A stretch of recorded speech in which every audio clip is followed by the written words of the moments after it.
I think they are going to be lethal, but he's going to have to dumb it down. So we're going to see one, how it starts and how far he has to dumb it down, and then how successful the scheme looks. Eat the feet, baby. Yeah. That's the thing is like that first initial step we can get up on an offensive lineman and then you get him back on his heels. That's when you just absolutely go to work with him. We're going to try to do our best to put the math equation together of how this looks, right? All right, the defensive preview. We're going to go look at all the players as we go into the defense, but the first thing we really want to get into is Steve Belichick bringing his NFL system to college football. Guys, I'm going to start with you, Izzo, on this one. What sticks out to you about Steve Belichick? What do you think what about his system is so special that's going to make the difference for this defense going into the Big Ten? So it's not like breaking news that he has a deep understanding of NFL schemes, right? Of complex NFL schemes. I mean, literally you can't draw up a situation where you would be more born into complex NFL schemes than being the son of Bill Belichick. That's True. not breaking anything crazy. What'll be interesting to watch is to see how he simplifies things for the college level, because these aren't NFL level IQ players that he's now molding. It's totally something different. I think they are going to be lethal, but he's going to have to dumb it down. So we're going to see one, how it starts and how far he has to dumb it down, and then how successful the scheme looks. And then as the season progresses, how more complex he's willing to push things. Because whatever you see in week one, there's so much more than what he's actually showing. So yeah, and then the other adjustment that they're going to have to make is what's effective and what's not versus this style of offense in the Big Ten versus what he's used to in the NFL. Even in the depth chart, there's 4 cornerbacks listed as starters. You would think if you're looking at that, you would go, these are running offenses primarily, or just that's the aura, is that the Big Ten is running offenses, power football, things like that.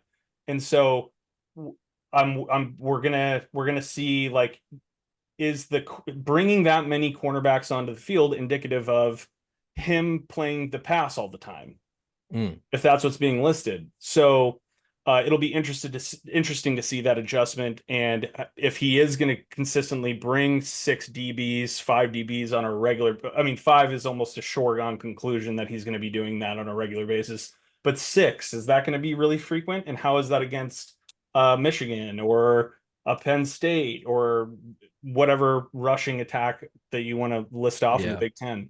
So it is the flip side of that as well. There's so many twists and turns, is that it is innovative and probably new for this conference.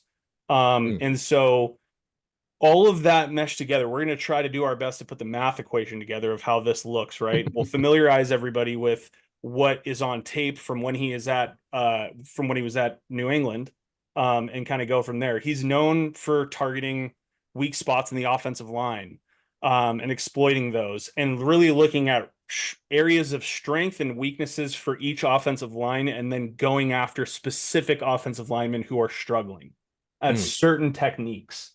That And makes so sense.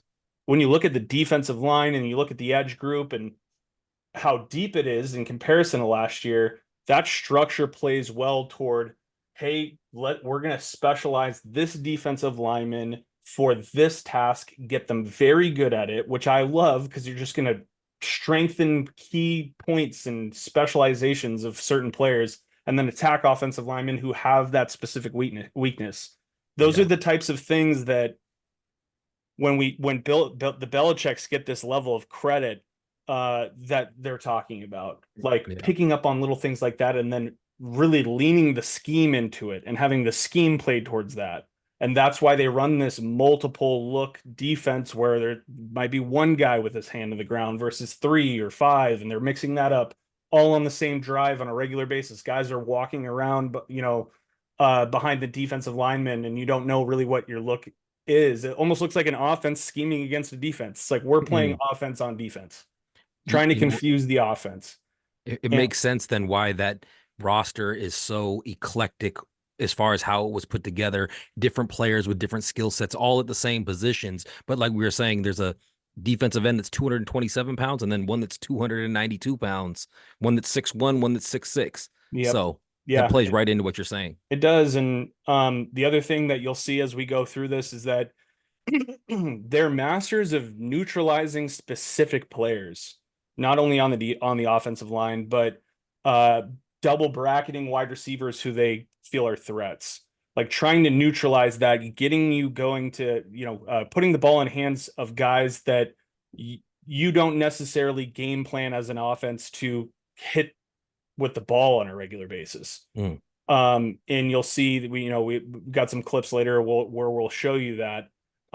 It's just going to be interesting to watch them force Big Ten teams to go to their plan B and plan C, because we're just not willing to let plan A beat us. Yeah. And so if you think about an Oregon, if you think about an Ohio State where they got multiple, threats, see how they mesh with that, right? If they try to get even more complex at that level of the season where they switch up who their key focus is, rather than at the beginning of the game plan being like, we're taking out Emeka Egbuka today, and he's not scoring. Can they shift one quarter focusing on Egbuka to another quarter doing it here, or drive by drive? Those are the things that we'll see progress throughout the season, and it'll be interesting to watch how it develops as the season goes on. That's true. Izzo, you came to play today, man. You ain't lying, Izzo man. ain't He broke around. us down. Come on, baby. I appreciate it. Belichick's here. Noah, you know what? Do me a favor. Answer the same question, because you have also your own unique experience being a former player. Yeah, man. I mean, just looking at this, my initial thoughts on this staff and what it brings. I mean, I'll say upgrade, upgrade, upgrade. You got to look at Stevie B from the Pats. That like Izzo just hit all the different attributes that he brings. But what about Jay Rich coming up from Arizona? I think he's one of the top 10 defensive back coaches in America. I think you have Robert Balla with the inside linebackers. You got to love getting that Bama pedigree, him learning under Saban for a year, that mindset on and off the field. Vinny Sanseri, my fellow Paisano, the tough mindset and the grinder. Jason Kafusi, big time fundamentals guy, where are your feet, strike with your hands, where are your eyes, check your hands, where all those things, you get with these coaches. They're teachers. They love the game. They're football hungry. And I mean, Izzo hit it. What I called, everything about that when he talks about moving guys, bracketing players, it's scheme adaptation. Stevie B, from his dad's 24 years, in New England, it seems to be that like constant approach that they take is, they preach the do your job philosophy and be disciplined. And New England was always one of the most, lowest penalized teams in the NFL, but they were constantly one of the best. And so I think that's what you'll see with UW too, is we'll bring different approaches, different looks. One thing that I also want to say too is sneaky, sneaky. Remember that the butler from that Adam Sandler movie? Sneaky, sneaky, sir. That's the thing you'll see with linebackers when they go, oh, see that guard? He's showing us something. You'll never see them give away. Here comes the blitz from, coming up the B gap, coming up the A gap. That's one thing you always saw in New England. They brought blitz packages. They brought people from all angles, all sizes, but they were ready to go at the snap. They never gave away pre-snaps that like we talked about with Will Rogers. He's always looking like, oh, it looks like this middle linebacker's coming. Oh, it looks like this safety's coming, or this cornerback on a blitz. They're very good at being sneaky, about being deceptive on where they're bringing it. Yeah. The last thing I want to say is this. Steve's NFL background is huge. And Izzo said this as well. It's going to be a challenge to teach these guys these full-blown NFL concepts. But one thing that really excites me is the sheer, just the football mindset that these guys have, and being able to not only teach our players, but also teach the other coaching staff members, how to teach and how to be elite coaches. So I think that's something that you also see from this staff. One of the things that was actually in the notes that that really stuck with me, and I wanted to ask you guys both about, and Izzo, I'm going to ask you second. I'm going to start with you, Noah. At New England, he had Jabril Peppers, or he had Matthew Judon. How is he going to uniquely use the personnel that he has to force his will upon these offenses in the Big Ten? Yeah, that's a great question. So I'll say it now. I was going to talk about it later, but I want to talk about. I'll talk it now because the question. There's a guy in New England right now. He's at number 91. His name's Dietrich Wise Jr. He's a kid out, I think, Arkansas, fourth or fifth round pick a couple years back. What he does with him is you'll see Dietrich Wise stand up over top of the nose tackle. You'll see him as a 9 technique. He's 6'5", 288. I think you're going to see that type of defense from our defensive line from guys like a Zach Durfee, guys like Deshaun Lynch. You'll see them line up, like I said, as a 3 technique. Next play, there'll be a 9 technique, real wide, ready for a pitch or just a bat out of hell coming at the quarterback. I think the overall approach is play our defense, set our defense to the elite talent of our players. You're not going to see us go, okay, we're going to do some crazy bear front defense the whole game if we don't have the guys that can run a bear defense the whole game. So that's the scheme adaptation you really see, starting with Papa Belichick, and now you see it with his son. Yeah. Izzo, now I know that you had a lot prepared for this, so get into, he broke down a lot of the defensive line. Where else do you see that playing as far as the strengths of Belichick's defense and how he uses the personnel? And I'm thinking like the linebackers in the secondary. Yeah, Bruner and Tupatal are going to get called to be kind of jacks of all trades, I feel like.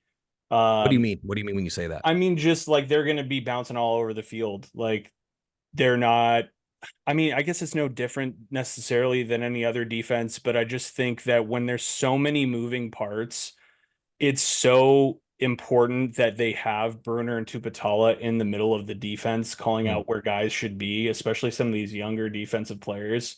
And I can't imagine how much of a learning curve it was from the previous defensive scheme, because Morrell ran everything through the safeties, and I assume a lot is run through the linebackers with Belichick.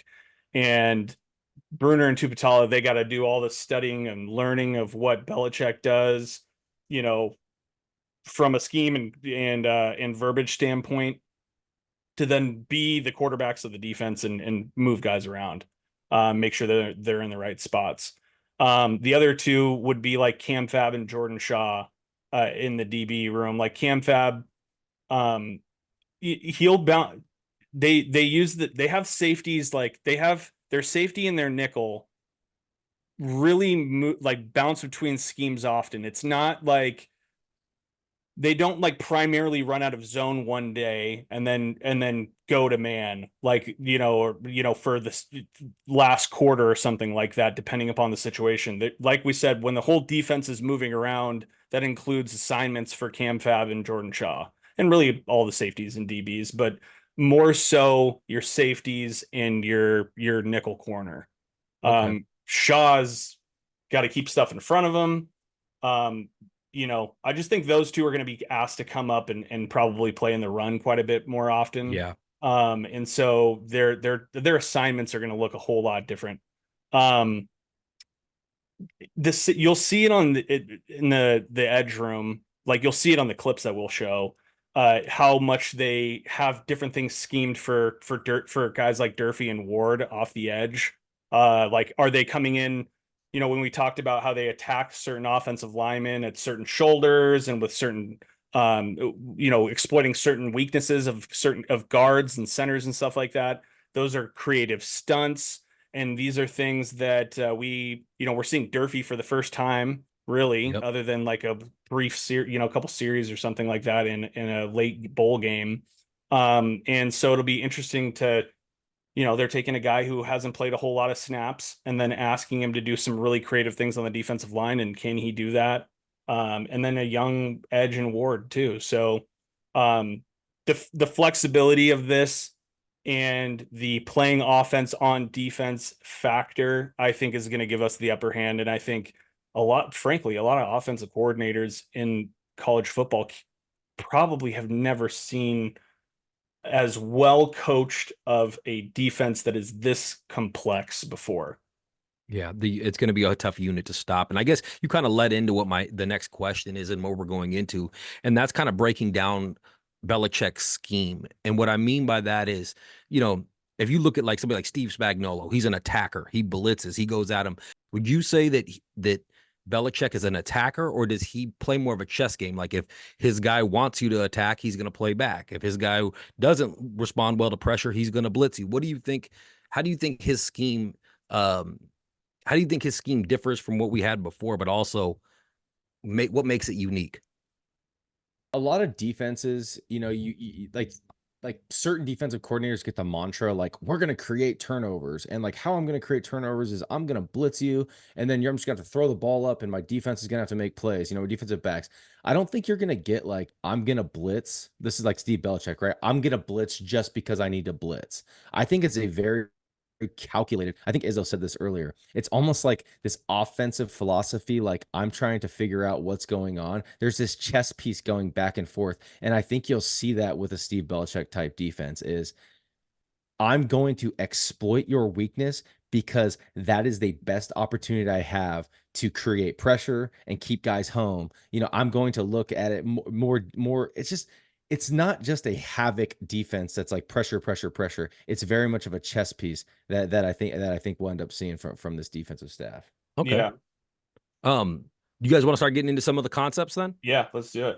All right. Izzo, I know you have some stuff already kind of set up. Let's get into that. Yeah.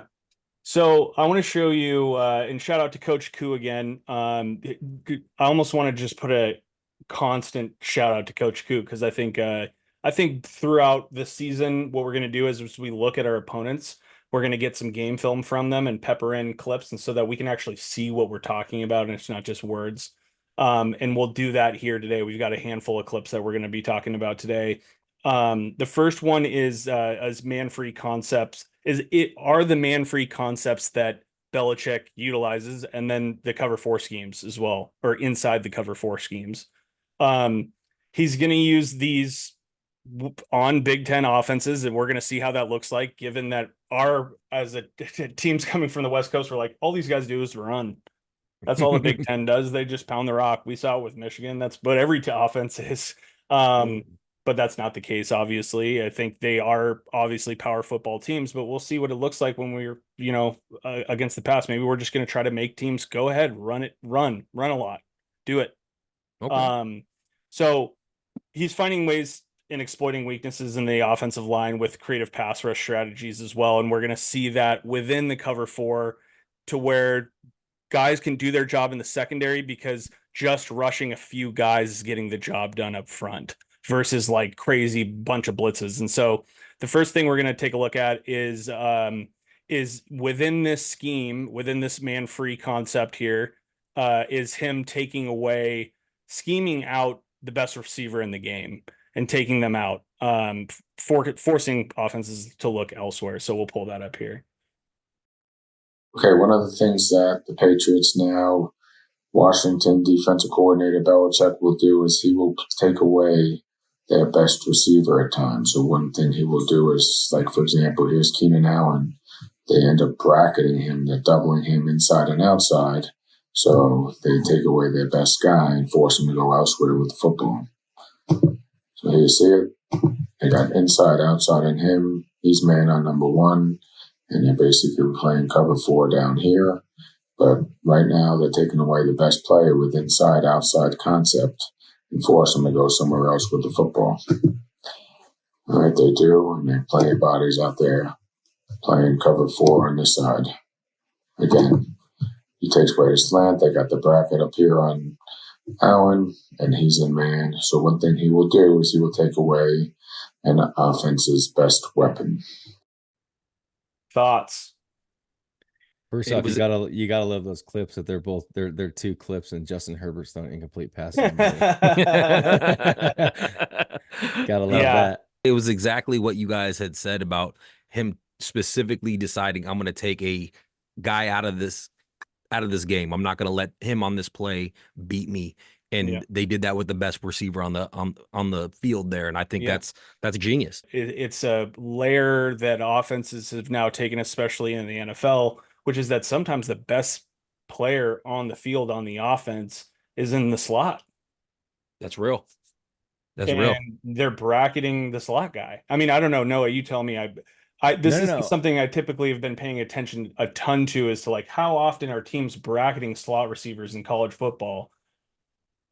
I mean, if you think about it, I mean, if you bracket a slot receiver, it probably should be easier than bracketing the outside guy because your safety can still remain in their normal spots, right? Right. But one thing I want to say, I want to take us back for 1 second. Do you remember when we got J-Mac back last year? And you'll realize why I'm bringing this up. Yeah, I When we got J-Mac back last year, we talked on our podcast and said, I don't think we realized that when you had J-Mac, Polk, and Rome, you pick your poison who you want to bracket. That's fine. But then you got to go one-on-one versus those other two guys the rest of the game.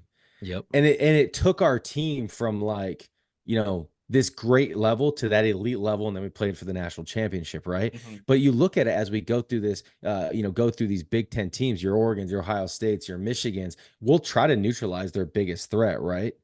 But you're going to see teams that, have other good receivers where, you bracket one. All right, boys, Elijah Jackson, you're on an island today. Price suck, you're on an island today. Lock it up. And it's like, I think that's once again where I don't think that Belichick is going to say, let's double team a guy if he doesn't think he has the guys to do it on the backside. Right. Does that make sense? Yes, it does. And actually, I'm getting even more excited as you're saying that, because honestly, though, trying not to Doog, I'm keeping my Doog in check I'm doing the best that I can. But I think about, are there a lot of teams in the Big Ten with two guys going the first 3 rounds? Like I think maybe Ohio State with like Buka and Ohio State's got some absolute dudes. There's no question. do. That Jeremiah Smith kid, Emeka Ibuka. And I mean, people would say Oregon is a very good wide receiver room too. And I mean, Yep. that's here nor there. It doesn't really matter. Like We also don't play Ohio State this year, yeah. baby. Well, we do in the Big Ten championship. Yeah, exactly. Come on. Exactly. No, but point being is no one is seeing a Polk, J-Mac, and Rome. Not this year. And if you look at our DB room, there's 3. Corners, just corner, 3 dudes. Yeah. Yep. Agreed. And a whole bunch of safeties that are really good too to add. Yeah, absolutely. So am I gonna checked? Checkbox checked. First thing, right? If that's what you're gonna do in the Big Ten, is you're gonna isolate a receiver and take him out of the game. Can Ephesians Prysock or Elijah Jackson or somebody else take on their number 2 guy? I'm taking our. Yep. I don't know. I'm liking our DBs. I'm liking our corners. I agree. All right. Next thing I wanted to get into, one of the big things that with successful defenses is how do they do on third downs? Izzo, I know you have something queued up for this. How does Steve Belichick and his scheme take advantage and win those third downs? Because they're going to be what could be the difference between a win and a loss in a game. This is how right here, actually. That scheme right there, probably. And other things too, but I brought that piece up into this because I think on 3rd and long, that strategy is a phenomenal strategy. And I think dovetailing in, I think he has on, and then we'll see this especially on 3rd down when we know they're going to be passing on 3rd and long, is that this is where Steve will try to identify the weak link on the offensive line and hammer that offensive lineman with pressure and stunts and different things. And so let's pull that up here. Let's pull that up here in the clip from Coach Koo. One thing about a Belichick defense is you're going to see that if you have a weak link in the offensive line, meaning you have a vulnerability in the pass rush, they will attack it. So here the right guard in the Colts game was very susceptible to pass rush games where the D tackle went B gap and the linebacker looped A gap. So here it is right here. They got a game on. Yeah. D tackle is going to loop, right? And then you see the game in the pass rush game. Here's another example of, right?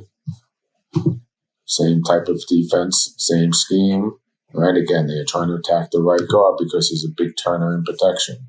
He turns, which allows this loop stunt to come back inside. as they play quarter, half on the back end. But one thing you want to do is when you see a Belichick team is that they will attack protections, they will do it well, and they will get home again.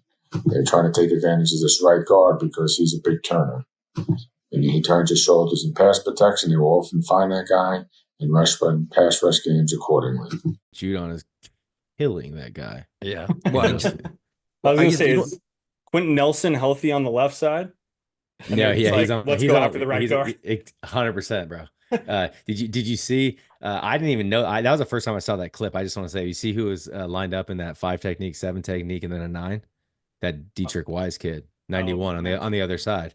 Point being is like, dude, the loop or the twist, whatever you want to call that they ran there. I mean, that is just run to perfection. And you know why that just absolutely juices me up is because we have probably 3 or 4 dudes in our edge room that can easily freaking make those plays in Durfee, Ward, I mean, Jaden Wayne, Tanufi, Lance Holtzclaw. Can you imagine Bandis or one of the Parker brothers being on the inside of one of those loops or those twists and him coming on the edge with his 4.5, 4.6 speed? I mean, dude, that's that type of move right there. If you can execute it, which I know these coaches are going to be absolutely pinpointing and like just driving that home, is going to be something that's super exciting this fall, man. Definitely. I saw Lynch and Wayne doing that during the game. They lined them both up literally on the same side where maybe Wayne was on the inside and Lynch was on the outside, and they would kind of stunt like that. Yeah. You know, I was the depth that they were getting before the stunt happened, I think had a lot to do with why those stunts were so successful, because the offensive linemen are already committed at that point. And once they're committed and he loops around, there's nobody to pick him up. Yeah. Eat the feet, baby. That's the thing, is like that first initial step we can get up on an offensive lineman and then you get him back on his heels. That's when you just absolutely go to work with him, and that interior offensive lineman just cleans him out, and here comes your looper on the other side. I mean, that's textbook right there, and no wonder it's New England. No, I'm the expert here, Noah. No, you are, dude. You're killing it. It's not like you played edge in college, baby. You're killing it today. I want to say this though: it's not like other teams don't do this. I mean, every team in the country runs twists, runs loops, runs sort of these upfront games and schemes. But the thing is, it's how you teach it. It's how exactly what you just said, Mike. Wow, it's interesting watching how deep they got into the linemen before they did their, because if you just go down set hike and you just twist, the linemen just look at you like, oh, sick, guys. You're okay. Yeah, I got him. You got him. You know what I mean? It's just like, playing an easy Sunday, walk in the park. But it's how you get up into the guy and then you hit him with the twist. So I think that's where you start to see, the Jason Kafusi's always going back to where are your eyes, strike with your hands, eat with your feet. I mean, all those little things that he's teaching those guys, teaching to become technicians. Technique. That's when you start to see it, come to fruition, and you start to eat on the field. Izzo, I know you have another clip lined up too. This is man-free concept with added pressure here from Coach Koo. Steve's man-free coverage with extra pressure confuses quarterbacks and creates opportunities for turnovers. So that's kind of what this highlights here. Another thing Belichick likes to do on third down is they play a ton of man-free concepts. They like to play man-free coverage, but what they'll do is they will sometimes be in an odd front with 5 men on the line of scrimmage with a mic here. They'll bring this mic and they will drop 2 men into coverage as wrap defenders while everyone else is playing man-free. So you have man over here, man on number 3. He's blitzing, he's free. But what happens is these 2 linebackers will act as wrap defenders, meaning they are helping underneath. And if the back releases their way, it will be picked up by one of those players. So here he ends up picking up in protection. Here are your 2 wrap defenders helping underneath, making it very difficult underneath. Here's where he's looking to go with the football right now. On 3rd and 3, they take that away. And now they force him to throw the ball and scramble. Took away the easy route. There's no place to go with the football, and he has to throw it away. Did you notice on that? So they blitzed that Mike linebacker. They went bracket on the top side on that last coverage. What it showed you was it really did had those pat defensive guys. Dude, they trusted all those guys to go one-on-one on that bottom side. Yeah. And that's exactly what we were talking about on that last one. Is like I just don't think these guys are going to run a defense that puts players like, oh, we know he can't beat that guy. So, you know what I mean? They're just not going to do that. They're They're going to not going put to these set guys guys. up for failure Yeah, thinking they're exactly. not They're going better to than put the them in player. like the best position possible to be successful. Yeah. Man, that's giving me flashbacks to last year. We would say that all the time on offense. Yeah. And now we're saying it on defense. Is there anything else you guys want to expand upon with the scheme before we start getting into the players?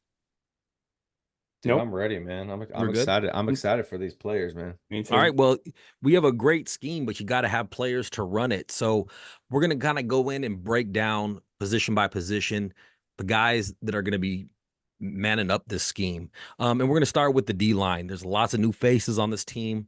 One of the ones that I think sticks out the most to us is Sebastian Valdez. Noah, let's get into this defensive line. How's this defensive line and the players that are here going to be able to really flourish in this scheme? Yeah, man. I mean, looking across this defensive line, you know, I think there's five guys that you'll really see rotate. I mean, I think you'll have a very strong four. You know, you'll have your Bandez, your Valdez, your Javon Parker, and then you'll have like this Deshaun Lynch piece who plays a little bit of your edge, a little bit, you know, a little bit on the interior.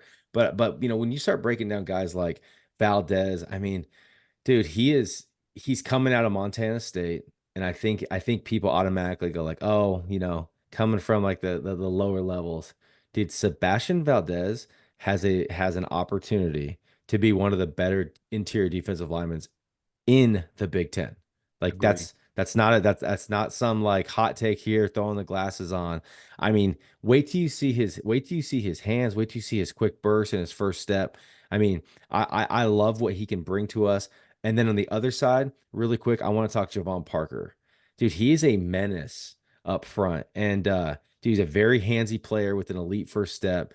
And him being able to like get that pressure up the middle will just absolutely collapse that pocket. And if you remember, I think it was the Elijah Jackson tip versus Texas. Yes, versus Texas.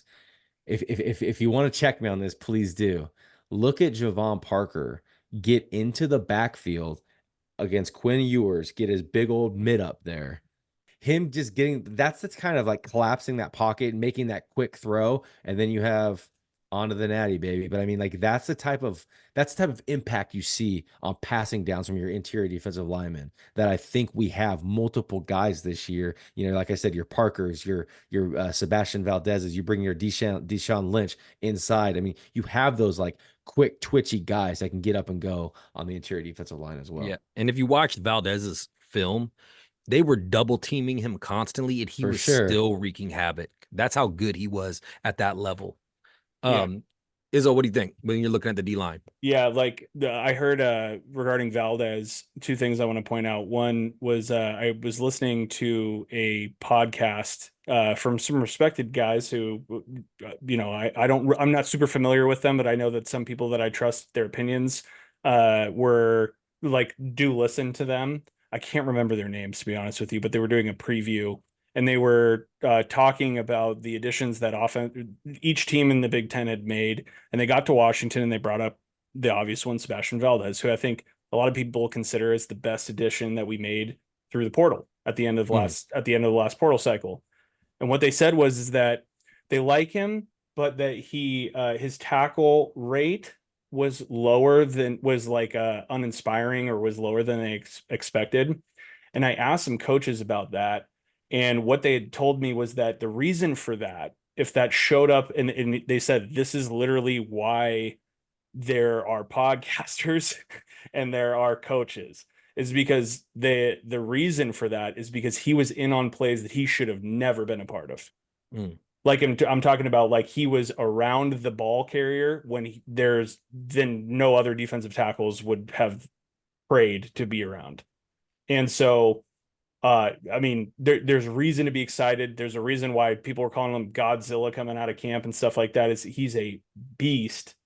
The other thing that I was going to mention was I was talking to some people who are connected to the Montana State program, and what they were telling me is that a lot of people consider him the best player who's ever played at Montana State. And if you look at the stat sheet, there was even some players that had like more tackles and stuff like that than he did. And there was even a defensive lineman that graded out PFF wise higher than him. I remember I called you like in like February or March, and I'm like, okay, we got Valdez, which we absolutely love him. But have you seen this other kid who I forget that guy's name, but we were saying that Montana State should be a feeder program to the University of Washington. Agreed. That was when I think I noticed it. But yeah, man, like obviously, like there's some layers that PFF and that if you're looking at tackle rates and things like that, you might be able to trust in a lot of regard, that Valdez is playing himself into a different way of how you should be evaluating certain statistics. It's the way that I would put it. So I'm just uber excited about what he brings. I think Bandis, he's another player that we have to bring up.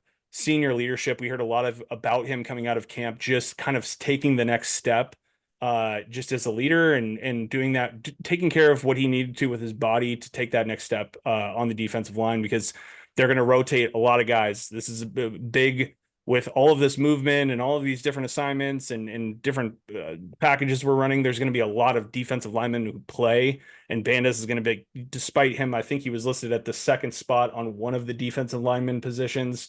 He's going to get used a lot, and he's going to get called upon to be an anchor. And I think in his fifth year, he's going to show up. And people were saying, like, just some Duck fans who were talking about the team and speculating how we weren't going to perform well. And even not Duck fans, other teams too, were pointing at the interior defensive line. I'm like, man, you guys are in for a surprise if you think that the interior defensive line is going to be the problem. There's like 6 dudes who can play.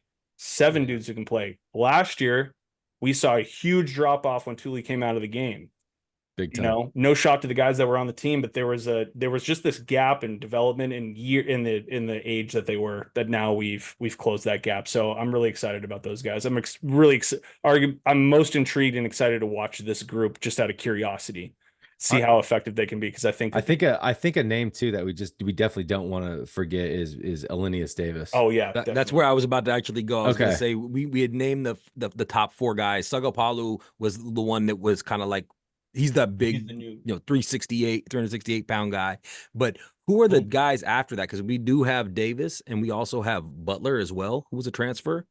Who do we see who's the next guys up? I think you'll see Alinius Davis as your 5, and I'm telling you, I know that's why I brought this up and you'll hear it on our other depth chart podcast, is when you look at Deshaun Lynch, you can put him so many different opportunities, so many different positions. So that's why I'm saying that, like, there's like 5, kind of 6 guys, because you have Alinius Davis as your 5th true interior defensive lineman, and then you have Deshaun Lynch as like this hybrid. But remember, you also got Voy Tanuki. I was about to say Voy. Yes. Yep. Then you got Voy, who also plays like that hybrid role. And I mean, dude, I don't think he was 282 last year. I could be wrong. No. I do not remember him at 280. I think he was like 258, 260, like right in that ballpark. Dude, 282.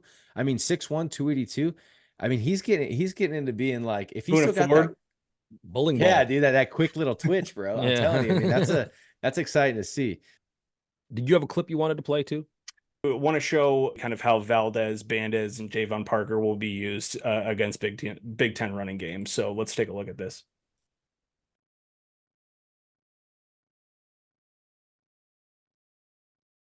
Okay, now we're going to look at how the Patriots play to run. They're very sound defensively in their run scheme. Here is one of their schemes. They play a 4-2. Right, they'll play the 4-2 when they get 1 tight end in the game and 3 receivers on the perimeter. So you're going to see this run quite a bit at Washington. You'll see B-gap player, A-gap player. He's A-gap the ball. You see him filling hard in the C, and he's D-gap. Try to run the football. He's squeezing. He's coming down. He's triggering. Right. Not a bad job.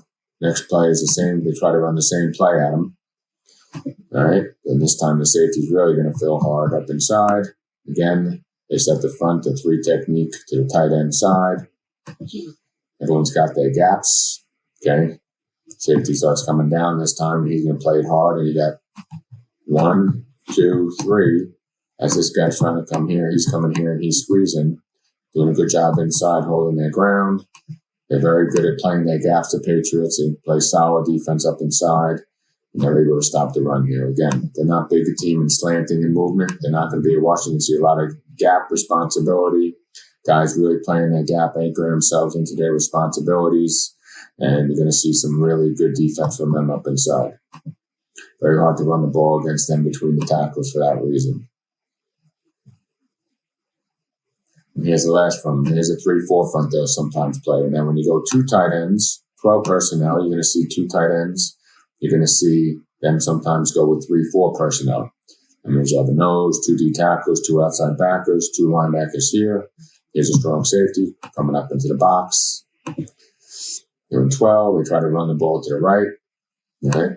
Nice job by the DM blocking, beating his man. He's squeezing hard here. And then really not a lot of running lanes up inside to run the football. Good job, everybody, converging and getting to the football. That's a little bit about their run defense. See more on my post for more information. Thoughts?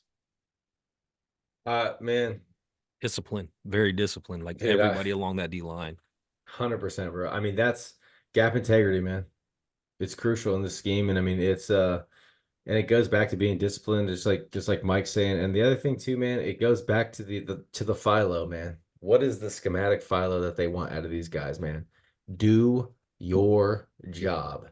If 11 guys do your job, you will be very difficult to beat, man. And it's like, that's the thing about the Pats for years. I know they've had the Tom Bradys and the Randy Mosses and all these guys, but Belichick's philosophy, man, in the do your job is it's not about you, it's about the team. And when you don't have guys making some stupid swim move or some rip move to get on the other side of the gap. They're in their gap. They're making sure that we are going to shut down this run game in between the tackles, and that's saying, hey, if we shut this down, you guys can't beat us. So it's they just know what they're doing, man, and that's what it's actually fun to watch. I was just like shaking my head, just like laughing. I'm like, dude. They have 4 new defensive linemen on that clip. Same game, Justin Herbert still at the quarterback, 4 brand new defensive linemen, 2 new linebackers, and it's just like, but they all are just locked in doing their job. What's crazy is you watched how they sat in their gaps, and even if everybody gets blocked, you have linebackers that are all ready to clean everything up because they don't have a guard on them, they don't have a tackle on them, they're clean. And that that's my segue into this into the next part that we're going into is our linebackers. And because we have the defensive line to do it, now do we have the linebackers to clean it up? How do these guys' different skill sets play into that scheme as far as being linebackers, Noah? Yeah, no, I mean, Drew Fowler's, I mean, it's funny because he's like that lunch pail guy, but he's just somebody who always seems to be, he kind of has that Carson Bruner-esque, kind of mindset, local product kid, always wanted to be a dog, but he's there, always in the right position, always make sure that he fills his gap.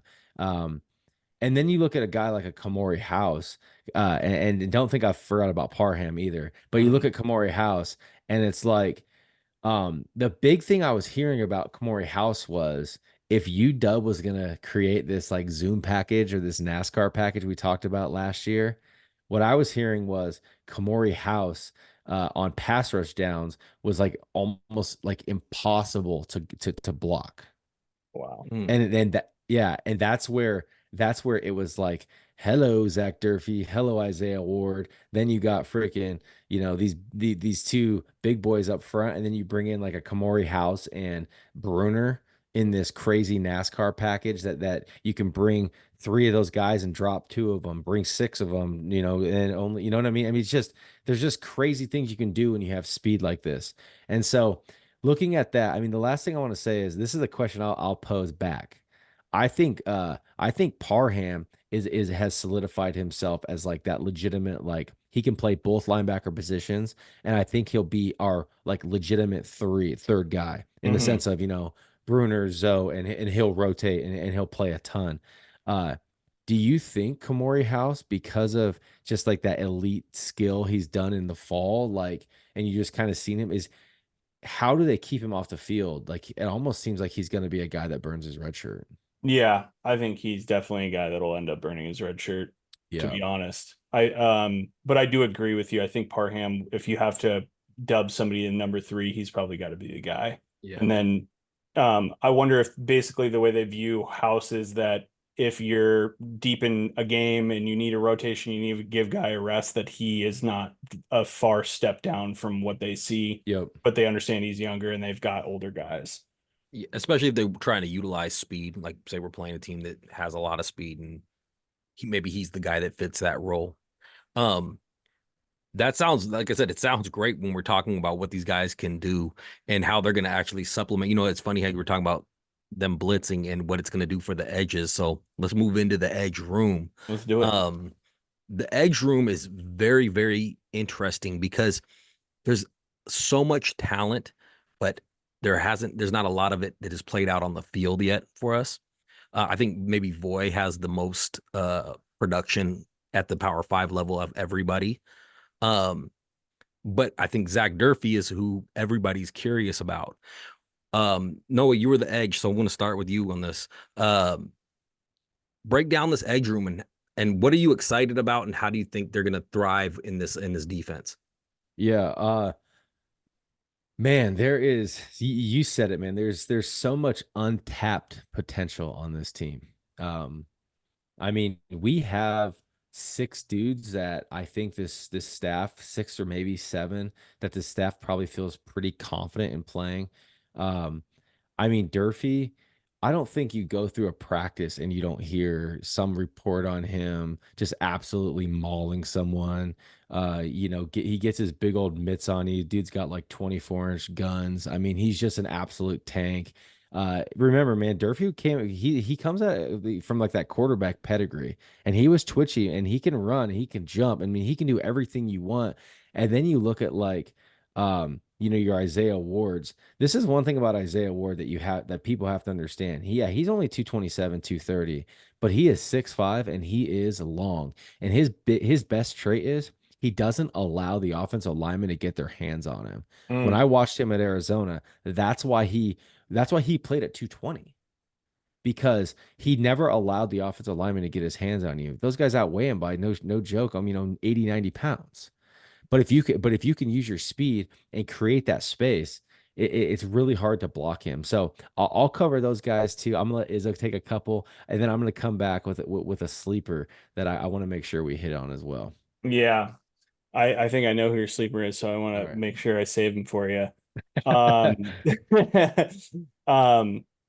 I don't have, I don't have a ton more to say other than the fact that Durfee was a guy who was beating Rosengarten in like plenty of snaps last year one-on-one in practices.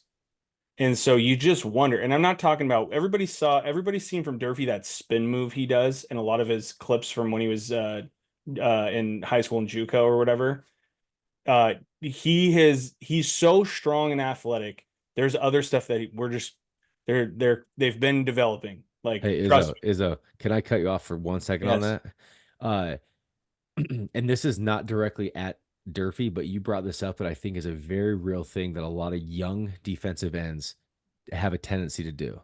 And that is go to a move that you're good at. Mm-hmm. And for Durfee, it's probably that spin move. Yeah. Mm-hmm. The problem is that spin move, that's a counter move. When you feel someone leaning a certain way, you hit him with a spin.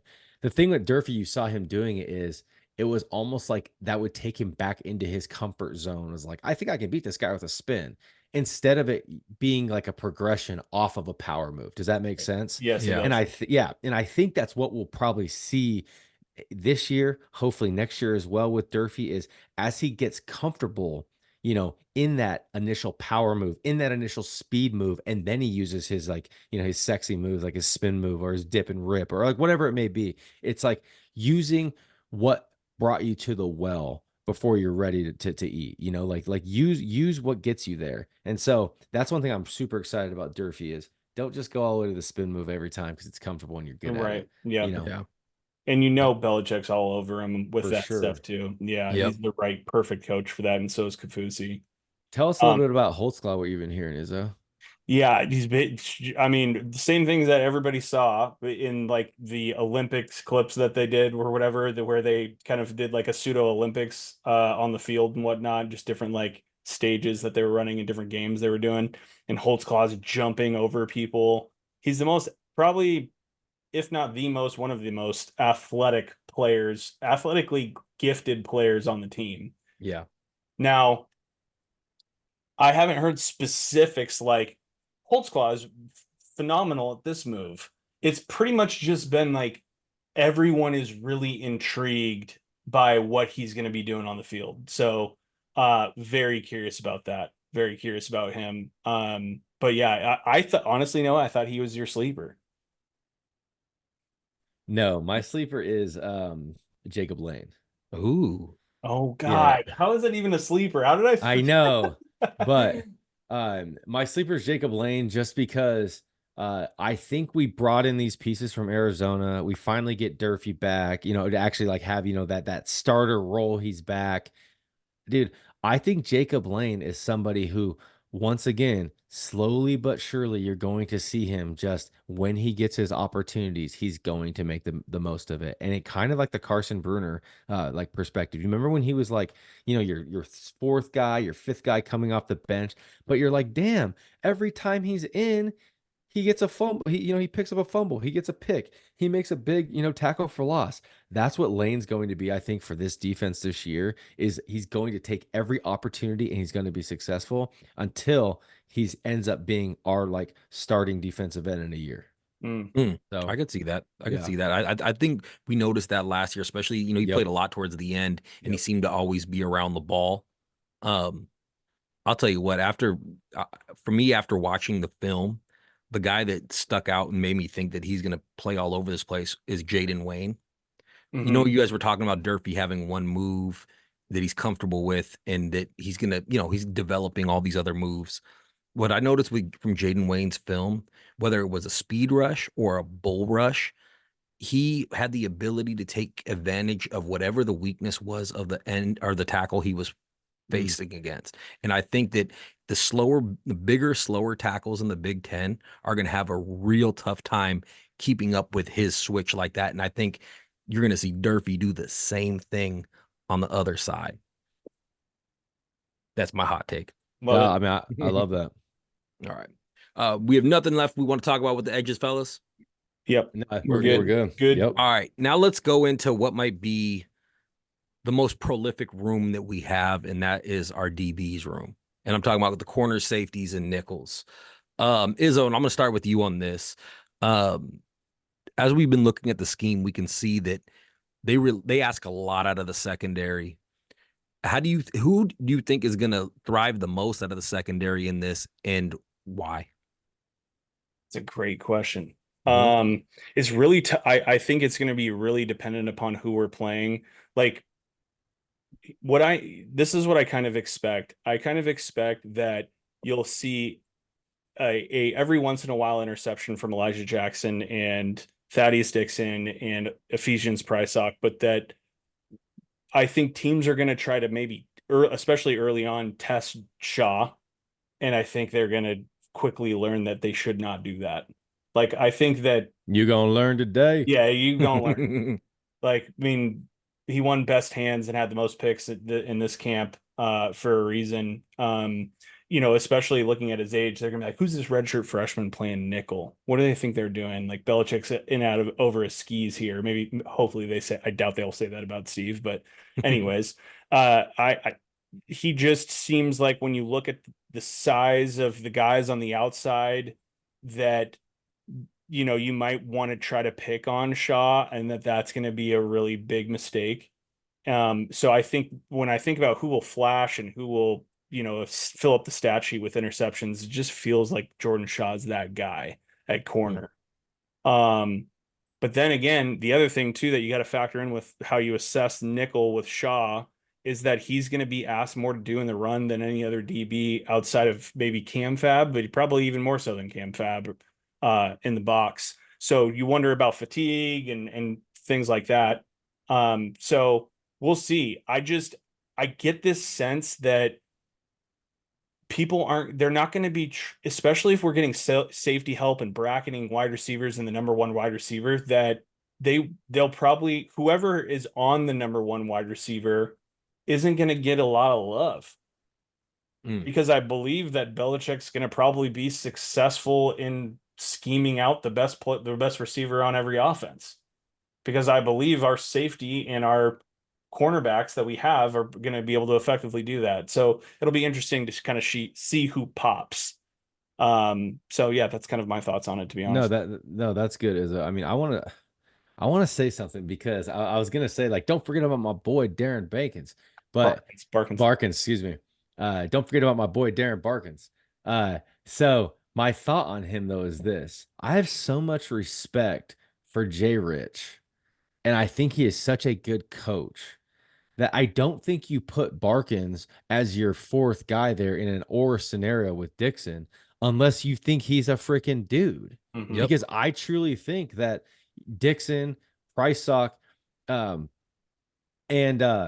sorry, I'm totally blanking Elijah on Jackson. And Elijah Jackson, thank you. And Elijah Jackson, it's like you don't put him there unless you think he plays at that tier, right? So I wanted to say that really quick before I go into my safety thoughts. But when you look at our safeties, man, dude, we brought in Justin Harrington and Broussard, and I think we were starting to get a little nervous, if you want to know the truth, in summer. And we were starting to look, nothing against Cafap, stud, nothing against McKellisteen, stud, but I think we started to look and go, I don't know if we have enough like veteran presence on the backside behind those guys. And then you bring in Justin Harrington, 6'3", 209 pounds. You bring Cam Broussard, an all conference type player, absolute game changer, game record, like at all facets of being a defensive back. And you start to look and you go, dude, these are impact players. Harrington's intriguing with his size. You have Broussard knows for the ball, like a beautiful compliment to just about anybody else you want with him. You want to go Cam Fab and Broussard. You want to go McKellisteen with Broussard. Do you want to go Harrington with Broussard? I mean, he kind of can, because he can do everything. He can hit. He has good ball skills. I mean, he can do everything you want. And so getting those two guys later in the transfer portal process really solidified the safety back end. And I think I swear, man, that's what's going to end up keeping us in that, like, dude, we're still kind of hanging around, boys. We're going through game 7, game 8, game 9. And like, dude, the Huskies were only supposed to win 5 games. They're not very good this year. Yeah. But getting these types of players in this process is allowing UW to stay at that upper echelon of the Big Ten. You know what? And I was thinking about this too. When they brought in Broussard and Harrington, they brought them in for size. Both guys are 6'3". Like you said, Harrington's almost 210, and Broussard's right at like 200, I believe. I could definitely see a lineup, especially when we're playing these really run-heavy teams, where you see Harrington in the nickel, Broussard and Cam Fab playing the safeties, and they're going to be built to stop the run, like having 3 extra linebackers on the field. And then can you imagine Price talking to Elijah Jackson 6'4" and 6'2" on the corner positions? I mean, that's some length, in your secondary. That's so exciting to think about. And then not to skip over, I'll just give a real brief footnote. Guys like Peyton Waters, your Leroy shout out. Yeah, your Caleb Presley's, Peyton Waters especially, man, like he popped this camp. Him and Paul Menke Jr., boy, your Raheem Wrights. I mean, we talked about this in the offseason. Like, we are so set for future.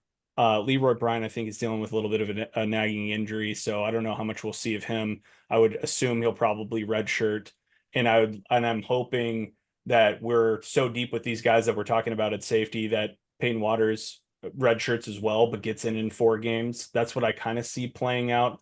Boy, Peyton Waters is capable.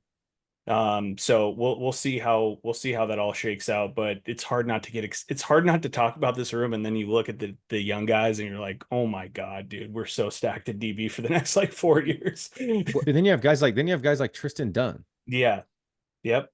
I wonder, I mean, there's so much talent in the room. I wonder how long all of it is going to stay here, because that's really great question. Like Menke and Waters were hard to keep off the field, and you heard the coaching staff talking about that all through fall camp. Sean Clark, Dude, Yeah. Oh, yeah. hold on, Mike, that's a really good point. I know we don't have a ton of time, but I want to say this really quick. That's one of the funnest things about a Jed Fish led team is, dude, these boys ain't scared to play freshmen, man. Yeah. Dude, they'll play freshmen. And that's like, don't think for a second some of these youngsters aren't going to play this year and they're going to be impact type players, because that's one thing Jed's been known for in a lot of his career, man, a lot of his programs. Yep. All right. So we kind of broke down all the players, and we've really been diving deep into Steve Belichick. And, you know, he's got NFL pedigree. That's where he's from. Bill Belichick's son, been coaching for the Pats for 4 or 5 years too. How does that experience translate to the college game? Is there going to be holes in the game? Is he just going to go in and own everything? Like, Izzo, what do you think when you're watching? Or what are we going to be watching to see if the game translate? If what his schemes do that are from the NFL, how are they going to be successful here in college? I'll roll through this really quickly so we can get to the previews here. Yeah. I know I've got a lot written here about this, but bringing an NFL scheme like this that's so complex and there's so many layers, and like knowing, we're talking about here with running where it's not like your cover two is specifically guys in zone all the time, and and some of them are in man, and there's variations of this, and same with cover three, you've got half the guys in man, half the guys not, layered blitzing complex packages and all this stuff. Bringing that from the NFL to the college game with college players who are still developing their IQ is going to be I would say the biggest challenge, because when you break down the positions like we just did, I would say, if I had to be nitpicky, maybe it's unproven edge depth is like the thing that maybe sticks out. Like, I have no problem with our linebackers and their depth, corners, safeties, interior defensive line. It would, if I was going to be nitpicky, that would be it. Would be edge depth. And so, Okay. yeah, my point in bringing all that up is like these guys are still developing their IQ. They're switching from one staff to another and bringing in one of the beautiful mind of college football, of the Belichick family. So, you've got veterans who've seen it all in the NFL, and you've got college guys who, some of them might be still picking up basic coverages. And so when you think about bringing in these younger defensive backs, they've got to check those boxes, and you can bet that Steve Belichick's going to want to see that on film and in practice before he's comfortable putting somebody into this defense. So, yeah, it's interesting because they're constantly keeping the offense guessing, because like we keep saying, they're playing offense but on defense, and so it's really unpredictable, and I wonder how effective the defense can be if they have to dial that back, and that'll be the thing that we're checking in on. That was the question I'm actually just about to pose to Noah, is because this is such a complex defense, do you think younger players and players just in college in general having to pick up this scheme and know all the little nuances, do you think that could be a place where we see some growing pains early in the season? Yeah, I think we will see growing pains early in the season. But you know what's beautiful about having a season kind of shaped up the way it does, with the first 3, 4, 5 games, kind of lined up the way it does, is those types of teams that we're playing kind of allow you to have some growing pains and maybe still come out and be successful. So yeah, it is a learning curve that's going to be steep. But like we talked about, is I think one of the best things Bill Belichick and now Steve has done throughout their careers is not just being these football brains, but being able to teach and coach the game of football to athletes and players and other coaches on their staff, brains and minds of all different facets, but understand the concepts quickly and be able to deliver on the field. And so I think they do that. They will do that. And man, him bringing his NFL experience to Montlake is only gonna just provide, man, a fun year that we're gonna have. There you have it, folks. That is our analysis on the defense in Steve Belichick's system. For myself, Mike Flaunt, my guy Izzo, my guy Noah, we are dubbed up. And as always, go Dogs.